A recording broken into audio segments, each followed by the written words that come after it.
Assalamualaikum warahmatullahi wabarakatuh.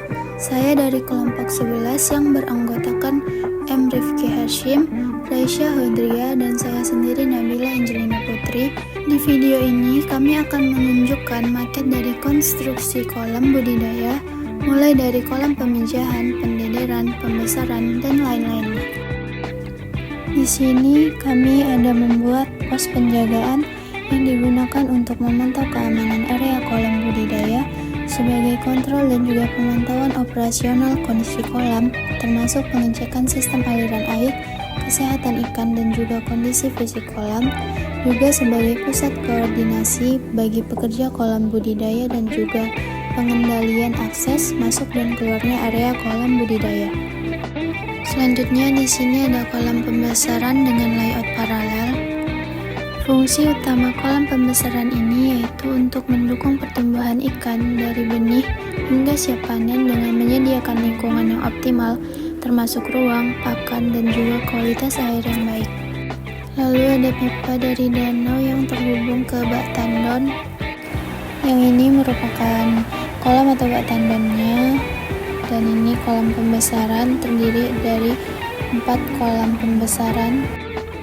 Pada kolam pembesaran inilah ikan diberikan pakan yang lebih banyak dan juga penting untuk menjaga sirkulasi air yang baik agar ikan tumbuh sehat.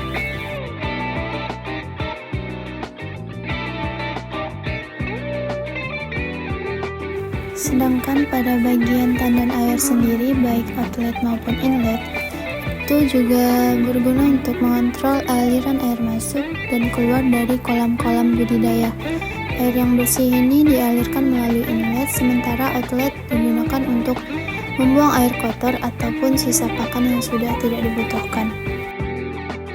Pada maket kolam, kita juga memiliki konstruksi outlet yang berfungsi untuk mengalirkan air keluar dari kolam atau wadah budidaya. Juga membantu menjaga kualitas air dengan mengeluarkan limbah dan juga sedimen. Berikutnya kami akan menunjukkan maket dari konstruksi kolam budidaya, yaitu kolam pendederan. Adapun fungsi utama dari kolam pendederan ini adalah untuk memelihara dan juga membesarkan benih ikan dari fase larva hingga mencapai ukuran yang siap untuk dipindahkan ke kolam pembesaran.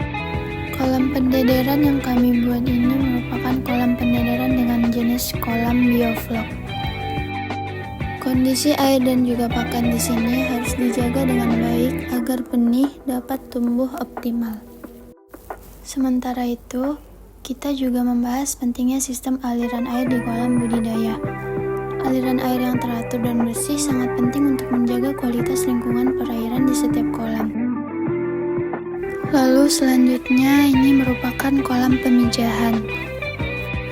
Fungsi utama dari kolam ini adalah untuk menyediakan lingkungan yang optimal bagi ikan melakukan proses pemijahan atau reproduksi,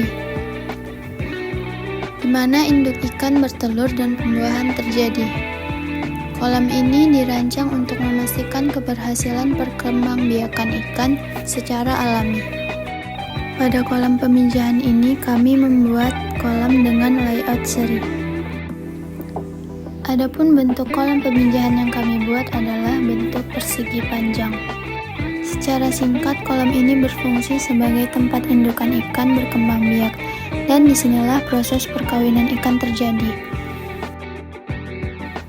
Lalu selanjutnya kita beralih ke hatchery atau tempat pembenihan. Fungsi utama dari hatchery atau kolam pembenihan ini adalah untuk memelihara dan juga merawat telur ikan hingga menetas menjadi larva atau benih, yang mana larva atau benih tersebut telah siap dipindahkan ke kolam pendederan. Kolam ini juga menyediakan kondisi yang optimal untuk perkembangan telur dan benih, termasuk pengendalian suhu, kualitas air, serta perlindungan dari predator dan penyakit.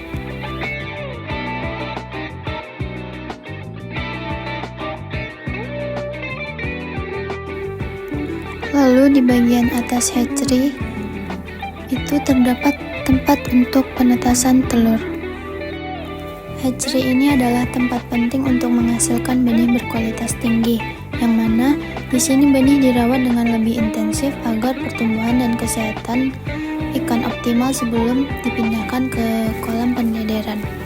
Pada pembuatan maket kolam itu terdapat juga inlet pada sistem pembudidayaan untuk mengalirkan air dari sumber ke kolam atau wadah budidaya.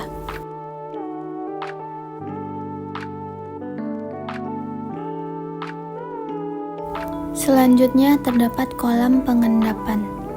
Fungsi utama dari kolam pengendapan adalah untuk memisahkan partikel padat atau sedimen dari air melalui proses pengendapan alami. Kolam ini memungkinkan partikel berat yang terbawa air seperti lumpur ataupun pasir untuk mengendap di dasar kolam sebelum air digunakan lebih lanjut atau dibuang, sehingga menjaga kualitas air dan juga mencegah penyumbatan pada sistem irigasi atau saluran. Untuk sistem penanganan limbahnya itu diadakan kolam pengendapan ini agar limbah dari air budidaya diendapkan di kolam lalu dibuang ke danau atau irigasi.